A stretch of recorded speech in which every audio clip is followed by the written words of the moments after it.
Well, what's up, YouTube? Shawn DaGamer here, and I want to start a little quick two-part video session. My pros and cons coming out of like this Wrestlemania / Greatest Royal Rumble / Backlash, like hellfire that we've been through, because we literally had 3 pay-per-views in the course of maybe like 3.5, 4 weeks, and a lot of these things that we've seen could have been a lot better. But that's in the past. Like, if you want a quick Backlash or Royal Rumble, Greatest Royal Rumble or WrestleMania thoughts and review and things like that, I do have those videos up on the channel. Backlash was a throwaway show with only 1, maybe 2 decent matches. Like the AJ Nakamura match was pretty good until we got that finish. Then you just had Seth and The Miz opening the show. Oh, and then you had Bayley versus Ruby Riott on the pre-show. Like, the pre-show match and the opening match were the only 2 things worth sticking around for when it came to Backlash. The Greatest Royal Rumble was just a glorified house show with fun moments in between, like the ladder match, also including Seth Rollins. What else?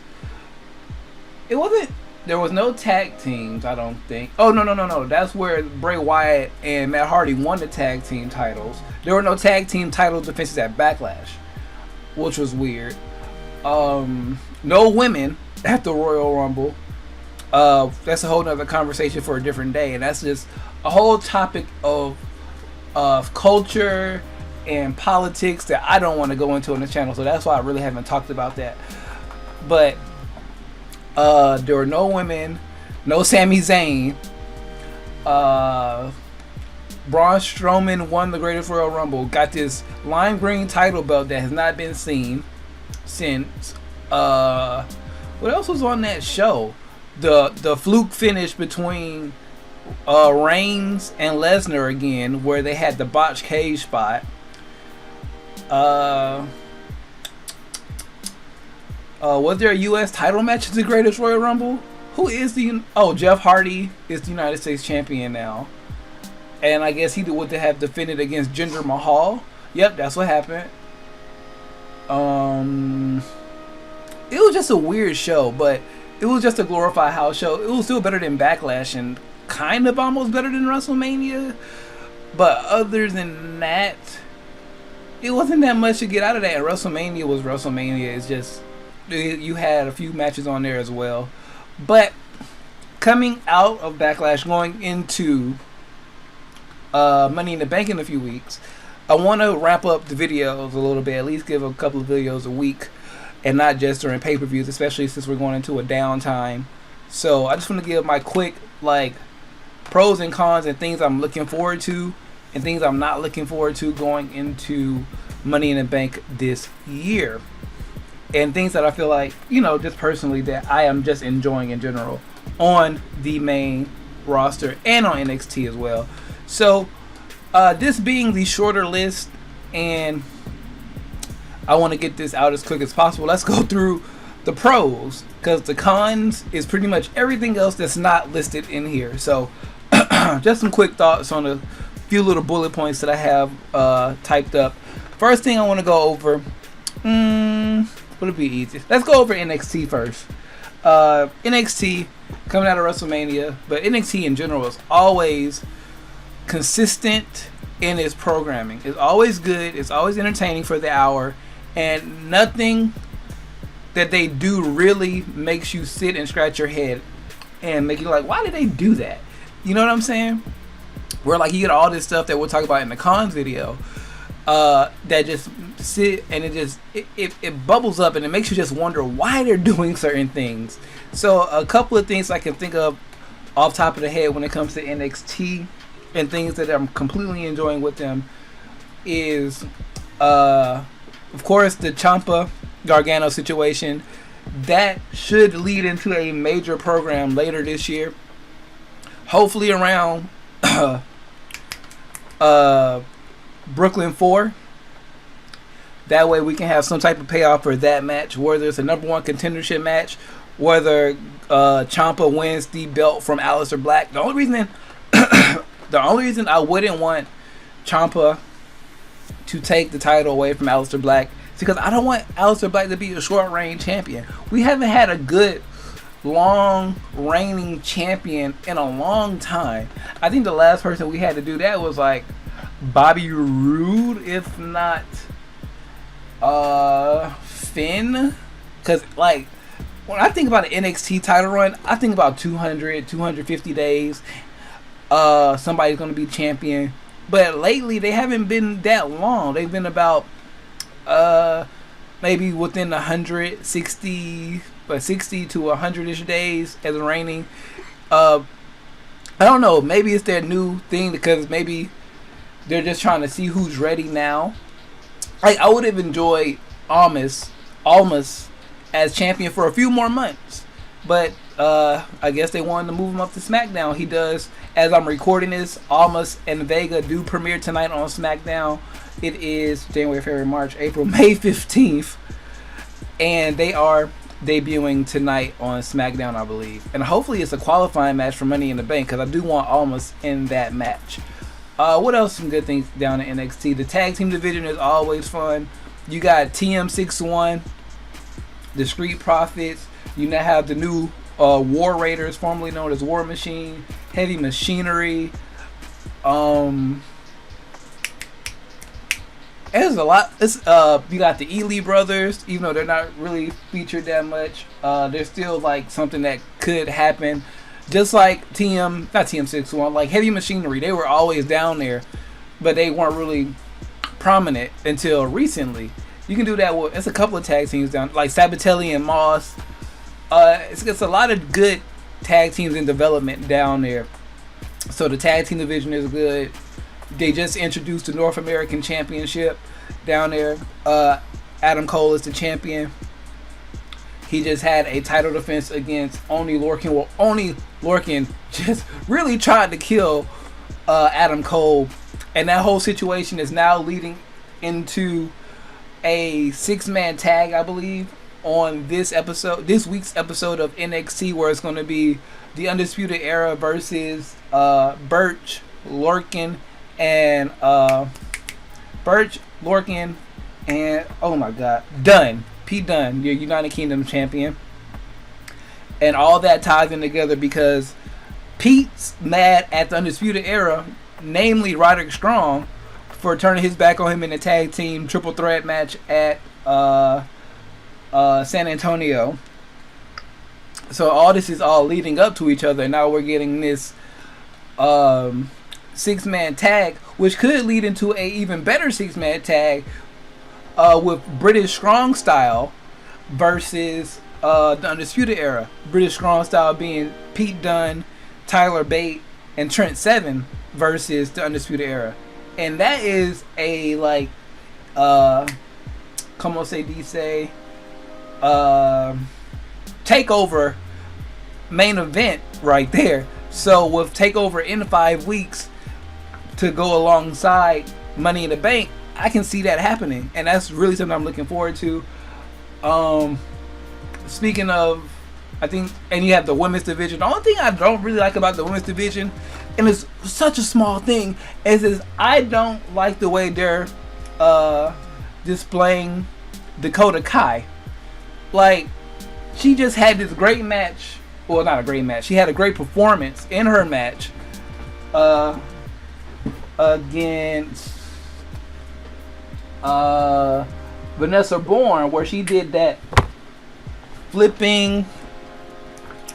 It was a flipping backstabber onto Vanessa Bourne. She got the win. She was doing her thing, team kick, all that good stuff. She was all happy, and then all of a sudden, Shayna Baszler comes out, and she just gets frozen in fear. It's like, I don't get it. Like, I get it, but I don't get it. Like, where is this leading up to? Is she gonna like finally get the courage to face her and then lose and then just get dominated, or is somebody gonna come out and step up and help her? Like, is a who? I wouldn't say Candice, but Candice is already in that thing with Tommaso right now.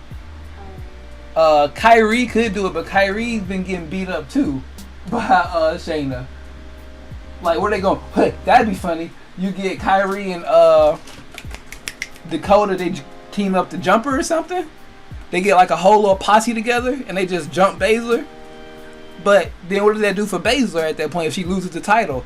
Are they gonna like stage a mutiny against Baszler, and then Baszler like you know what they could do if they wanted to do something like that, like stage a mutiny against Baszler, like get some of the newer talent from the Performance Center headed up by like Dakota and Kyrie, and then you see it seems like Shayna Baszler's in the corner, and then for some reason, like, well, not for some reason, she brings back in Nicole Savoy and Mercedes Martinez, her two running mates back in Shimmer. And when she was on the independent scene, you can put those three together and have like a little faction right there. And that could be something interesting.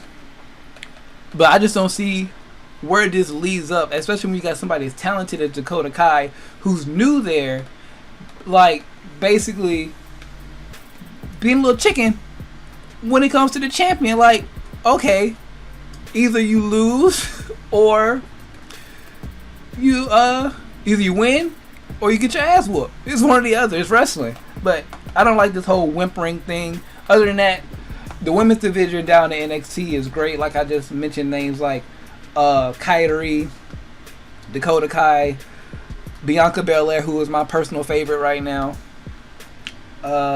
Vanessa Bourne, Lacey Evans, what's her face? We were just talking about her, Candice. Did we say Kyrie? But you have every division down in NXT is stacked, and you always, no matter, say like I said, Bianca's my favorite right now. If I don't see Bianca for a week or two, it's not hurting, because that means somebody else is getting that 2-week shine. So when they get built up more, I get, say like if Kyrie was getting built up right now versus Bianca Belair, once we actually get that match for like number one contendership, it's going to be a heavy set, hard hitting, big fight filled match, and that's what they do down in NXT. Same thing what they're doing with the men's mid card and like undercard. You have people coming in like Ricochet, EC3, who else is down there now, and a few other people that are coming in that I can't think of like right off the top of my head. But you have this whole scene down there, and you about to have this great, I hope this great match with a great build up between Ricochet and the Dream, just because I just want to see that match. And Velveteen carries himself very well. I know Ricochet from the indies, and he didn't really speak that much. Like when he was Prince Puma and all that stuff, he didn't speak that much. So I guess that's the only reason Ricochet is in NXT right now, to work on his mic work. But other than that, that's gonna come. And that same philosophy can be brought on with Bobby Lashley. And we'll talk about Bobby in the cons video. We'll get to that. We will get to that. But NXT as a whole, Black is champion. Love it. I wish we see a little bit more of him. Just every week you're going to get at least one good 3.5, 4-star match on their programming for an hour. So how can you be mad at that? Now let's move on to, what else do I have here? I don't have much here. So let's move on to the next best thing outside of NXT on your WWE programming, and that's Seth Rollins and the Intercontinental Championship. Seth Rollins with this IC title, he hasn't even had it that long, and it's already the top title on all three of your brands. Maybe the second most if you want to count Aleister Black. And the only reason I say that is because Seth, there's no gimmicks with a Seth Rollins match right now. Like how everything has like some type of situation or some type of background story. No, it's Seth coming out every week saying, I want to be the workhorse champion. I want to be the main event, or, prominently featured, and I want to have a kick-ass 4 to 5 star match every night, and that's what we've gotten it. except for maybe that one with Mojo. But besides the point, you get what I'm saying. Seth is consistent, and he's bringing the IC title up to a point where it needs to be, especially with no universal title on your programming, and probably up until SummerSlam, I'm hearing. So until somebody can do the same thing that Seth is doing with the IC title, and they can do that with the universal title, it's I just want to this is why you don't really need two belts, because this would be great if you had Jeff Hardy on SmackDown as US champion doing the same thing Seth is doing on Raw. Have AJ as your top champion, and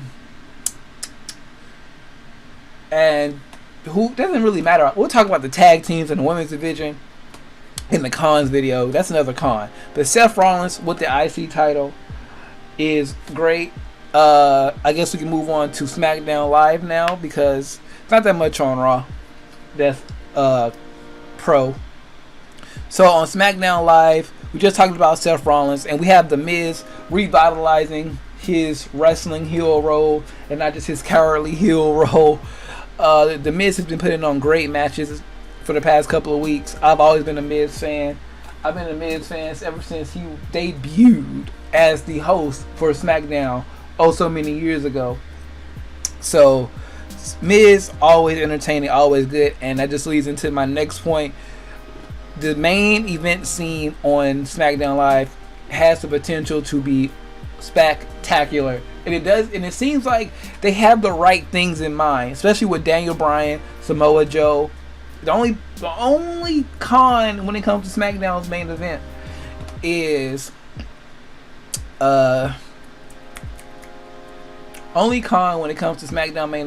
this whole Nakamura AJ situation.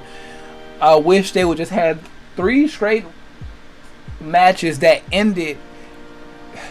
I guess that's kind of what they did, but not with ball shots and things like that. You know what I'm saying? Like, there's other ways to end matches. Like, I'd rather the countouts, and not double countouts, because this whole situation. Why? Just why? Or somebody interfering in the matches, or something happening other than ball shots. You know what I'm saying? You have AJ and Nakamura, who had a great match at Wrestle Kingdom a couple of years ago, and then we finally get it on the main roster in WWE at WrestleMania, at Backlash, at GGR or GRR, but nothing has really came out of it, and it's just putting more losses in Shinsuke's column when it comes to winning the WWE Championship. So it's really hurting. But then when you look down the card, you have The Miz, you have Rusev, you have Daniel Bryan, you have Samoa Joe, who else? Jeff Hardy, Randy Orton, Shelton Benjamin, Almas. All these people are there and ready, and as long as they're treated right, the SmackDown main event scene on a 2-hour show could be great. So that's another thing. The whole Daniel Bryan situation with him losing to Rusev and all that, Big Cass, that's iffy. As long as Daniel Bryan isn't made to look like a complete tool, it's okay. And he can probably give like Rusev and Cass a little bit of extra heel heat in the process. Perfectly fine. Perfectly fine. The women's division and the tag team division, both leave something to be desired for, especially the women's division, where you have Asuka, who hasn't even been seen since like a tag team match, or the 6-woman tag they had like maybe last week. Asuka, Becky Lynch, Naomi, Charlotte, the iconic duo, Khan. Oh my god, I hate what they're doing with Peyton Royce. I love what they're doing, I hate what they're doing at the same time. I understand what they're doing, but I just hate it. I love me some Peyton Royce and Billie Kay, but I just don't agree with the situation that they're in, especially helping your new champion Carmella. Carmella is the biggest she's the biggest like coin flip because she could be the biggest pro or the biggest con. I love her cockiness. I love her attitude. I love her trash talking. I feel like she could be better in the ring. I've never really cared for her in the ring work. I'm just starting to like her with this whole Miss Mela is Money thing. She's having her royal celebration tonight. I enjoy it. I just hope that we can actually get some good matches out of her, and if not, we need to find somebody else to put that title on, and quickly. So many cons. I want to talk about so many people. I want to talk about how they're misusing Becky Lynch. I want to talk about how they're misusing a lot of women. So since we're kind of transitioning talking to the women, let's talk about some of the positives about the women's division. And the only two things I can see right now is like, yeah, I'm happy we got the iconic duo on SmackDown Live. But they have, well, yes, they have. Peyton gave us a good match. I think she gave us a halfway decent match against Charlotte. But really, it's on Raw where you have these sleeper matches where you had Sasha Banks versus, it's really Ruby. I put Ember Moon and Sasha Banks as some of my women's stuff that I like, but it should really be Ruby Riott because Ruby has had some great matches with Sasha Banks, Bayley, and every time she's in the match, she's really holding her own on the main roster, and I really appreciate that from Ruby Riott. Sasha Banks is another one who deserves a lot of credit because even with this like story with Bayley that's going continuing until one of them, hopefully Bayley turns heel. # go hug yourself. But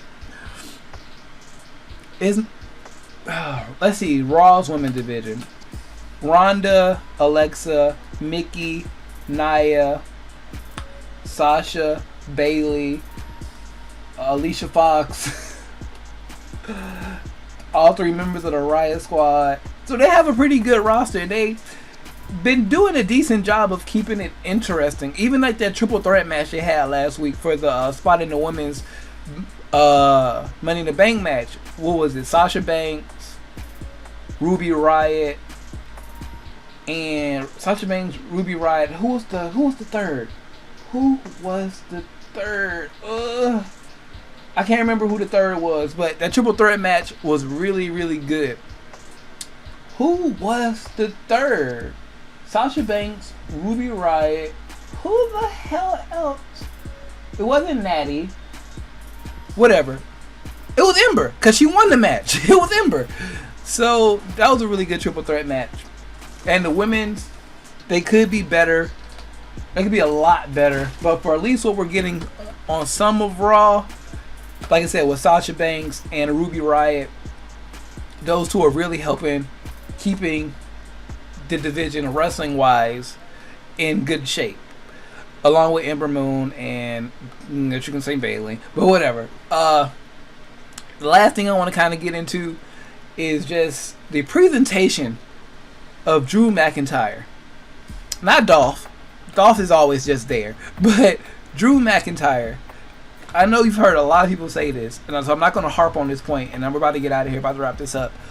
But Drew McIntyre, when you see the people that they want to push, when you compare Drew McIntyre to a Roman Reigns or a Jinder Mahal, and to some extent even a Braun Strowman, Drew McIntyre is more ready than those three guys. The only person on the Raw roster more ready to be Universal Champion right now may be Seth Rollins. If I have to really explain this whole point to you, then I need to refer you to maybe like a JD video or a Wrestle Talk video or something like that, because his physique and his in-ring ability, his charisma, his mic skill, all rolled up into one, is what you want in a Universal or World Heavyweight Champion at this time.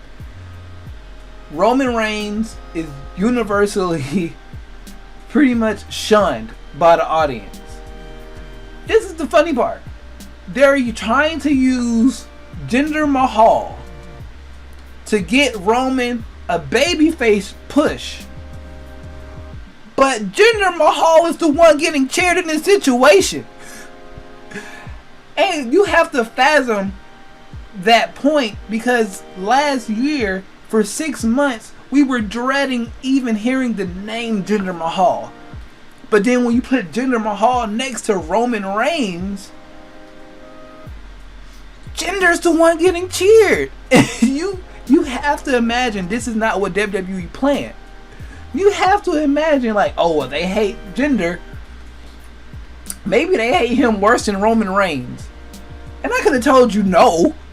I could have told you no.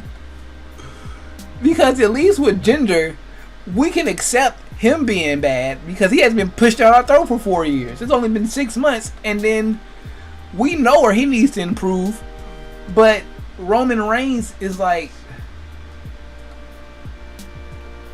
the difference between Jinder Mahal and Roman Reigns right now, this should definitely be in the cons. So I'm just trying to make a quick point real quick, and we're gonna wrap this up.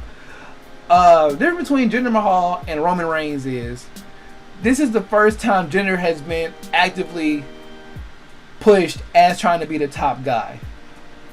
If they would have put Jinder Mahal in better situations in that last 6 months, and not put him in like Miz and Miz Taraj booked finishes in that 6 months, and gave him like actual credible wins over people like Randy Orton, and not Shinsuke, just like people on that level as he's building up wins as champion, you know. And then once you get to like a Nakamura and AJ Styles, he started having more trouble and has to cheat to win, then that'd be understandable. But that was his first title reign. We got that out the way. Reigns is for 4 years of failure. 4 years of failure. Oh my God. But like I said, if you need any more like explanations on like why Drew McIntyre is better as face of the company right now than Roman Reigns, Jinder Mahal, or Braun Strowman, like, I love me some Braun. I love me some big Braun. But it'll go Drew, Braun, Seth, Gargano, Bryan, Joe, and then somewhere down the list you got Roman Reigns and Jinder Mahal. But that's about it. That's all the pros I can think of right now. If I missed anything that you guys like, leave it in the comment section down below. How long did this video go? If the pro video went about 30 minutes, oh, this con video is going to be an epic rant.